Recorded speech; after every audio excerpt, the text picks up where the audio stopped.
Assalamualaikum warahmatullahi wabarakatuh. Apa kabar anak-anakku sekalian? Semoga selalu dalam lindungan Allah Subhanahu wa taala.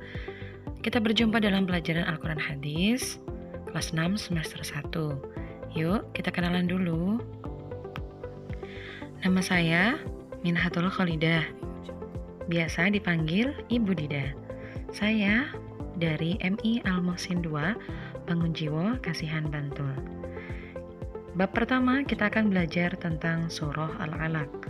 Kita simak dulu kompetensi dasarnya. Nah, ada 5 kompetensi dasar ya anak-anak. Silakan dibaca terlebih dahulu.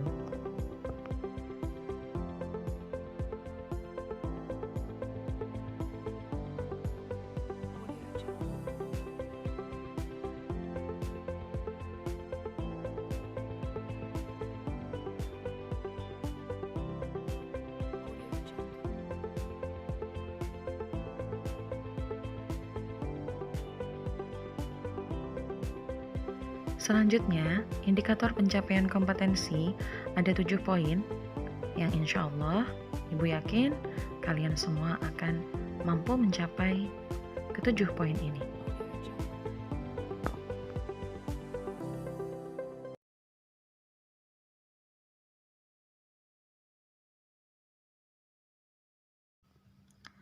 Surah Al-Alaq diturunkan tepat pada tanggal 17 Ramadan tahun ke-40 Miladiyah. Pada saat Rasulullah berada di Gua Hira, beliau didatangi oleh malaikat Jibril untuk menyampaikan wahyu dari Allah Subhanahu wa taala, yaitu surah Al-Alaq ayat 1 sampai 5. Dengan demikian, Nabi Muhammad secara resmi diangkat menjadi nabi dan rasul oleh Allah Subhanahu wa taala pada usia 40 tahun. Selanjutnya, kita akan belajar membaca, mengartikan, dan menghafal surah Al-Alaq ayat 1 sampai 19. Mari kita dengarkan sama-sama. Bismillahirrahmanirrahim. Dengan nama Allah yang Maha Pengasih, Maha Penyayang. Iqra' bismi rabbikal ladzi khalaq. Bacalah dengan menyebut nama Tuhanmu yang menciptakan. Khalaqal insana min 'alaq. Dia telah menciptakan manusia dari segumpal darah. Iqra' wa rabbukal akram. Bacalah, dan Tuhanmulah yang maha mulia. Alladzi 'allama bil qalam. Yang mengajar manusia dengan pena. 'Allamal insana ma lam ya'lam. Dia mengajarkan manusia apa yang tidak diketahuinya. Kalla innal insana layatgha. Sekali-kali tidak. Sungguh manusia itu benar-benar melampaui batas.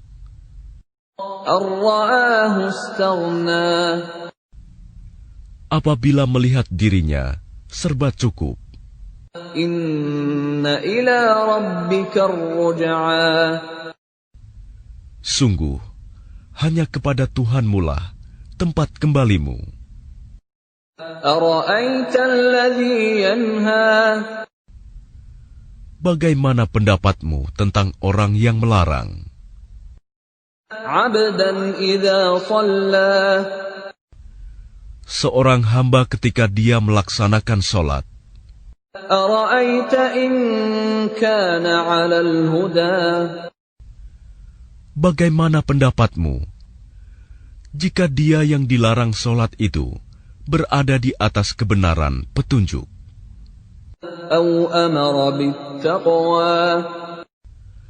Atau dia menyuruh bertakwa kepada Allah.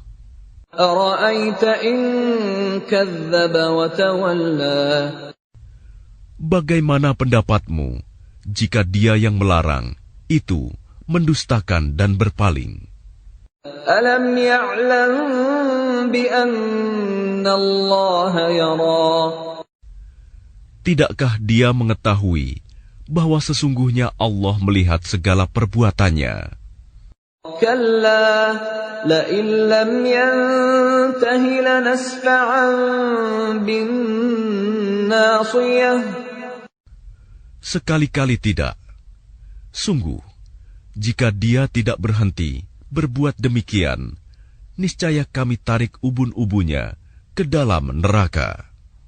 ناصية كاذبة خاطئة Yaitu ubun-ubun orang yang mendustakan dan durhaka. فليدع ناديه Maka biarlah dia memanggil golongannya untuk menolongnya.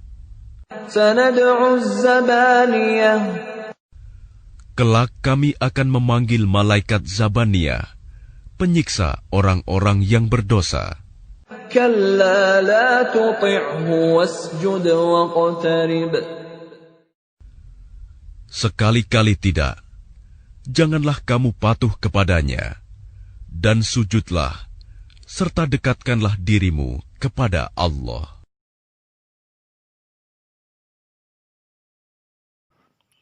Surah Al-Alaq adalah surah yang ke-96, yaitu setelah surah At-Tin dan sebelum surah Al-Qadr yang di dalamnya terdapat wahyu yang pertama kali turun, yaitu ayat 1-5. Ayat ini turun bertepatan dengan malam 17 Ramadan. Oleh karena itu, kita peringati sebagai nuzulul Quran atau malam turunnya Al-Quran. Semua ayatnya turun di Mekah, maka surah Al-Alaq tergolong surah Makkiyah. Dinamakan Al-Alaq karena diambil dari ayat kedua, yang ayatnya berbunyi, Khalaqal insana min 'alaq. Al-Alaq artinya segumpal darah.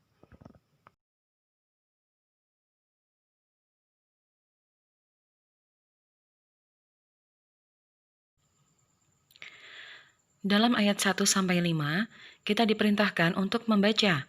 Yang dimaksud di sini adalah kita dituntut untuk mempelajari ilmu pengetahuan, baik ilmu umum maupun ilmu agama. Apalagi saat ini perkembangan teknologi sangat pesat. Maka kita sebagai seorang muslim harus mampu menguasai teknologi. Selanjutnya, kandungan ayat ke-6 sampai ke-7. Dikatakan bahwa manusia seringkali melupakan kenikmatan dari Allah Subhanahu wa Ta'ala. Padahal, manusia itu adalah makhluk yang lemah di hadapan Allah. Ketika manusia merasa dirinya kaya dan berkecukupan, bahkan manusia menjadi takabur dan menganggap orang lain remeh. Manusia adalah makhluk sosial. Tentu saja, manusia membutuhkan sesamanya dalam kehidupan ini. Dalam kandungan ayat ke-8, dijelaskan bahwa semua makhluk akan kembali kepada Allah dan dimintai pertanggungjawabannya selama hidup di dunia. Ada 4 hal, yaitu umur, ilmu, harta benda, dan jasad.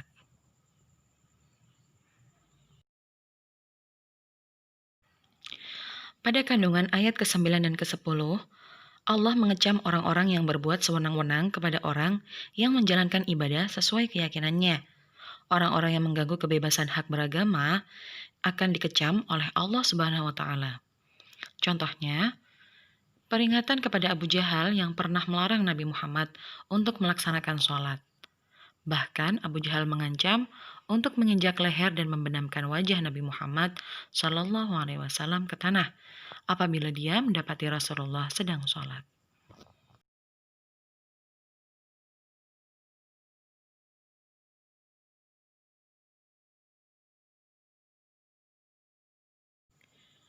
Nah, rangkuman pelajaran kita di bab 1 ini, 1.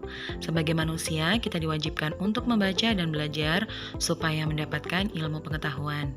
2. Dengan menguasai berbagai ilmu pengetahuan, maka kita akan mengerti hakikat penciptaan manusia, sehingga akan mempertebal rasa iman kita kepada Allah Subhanahu wa Ta'ala. 3. Larangan untuk mengikuti perilaku orang jahat dan berisi perintah untuk mendekatkan diri dan beribadah kepada Allah Subhanahu wa Ta'ala. Contoh perilaku orang jahat yang di sini dimaksudkan adalah menghalangi kebebasan orang-orang dalam beribadah, seperti yang dilakukan Abu Jahal saat merintangi Rasulullah beribadah. Maka Allah mengancam azab kepada orang-orang semacam itu. Terima kasih anak-anakku sekalian. Tetap jaga kesehatan dan belajar di rumah. Hafalkan surah Al-Alaq dan pahami isi kandungannya. Dan tidak lupa kerjakan lembar kerja yang ada di rumah. Pastikan kalian sudah menghafal surah Al-Alaq. Bisa dibantu dengan disimak orang tua atau keluarga yang lain. Sampai bertemu di bab berikutnya. Wassalamualaikum warahmatullahi wabarakatuh.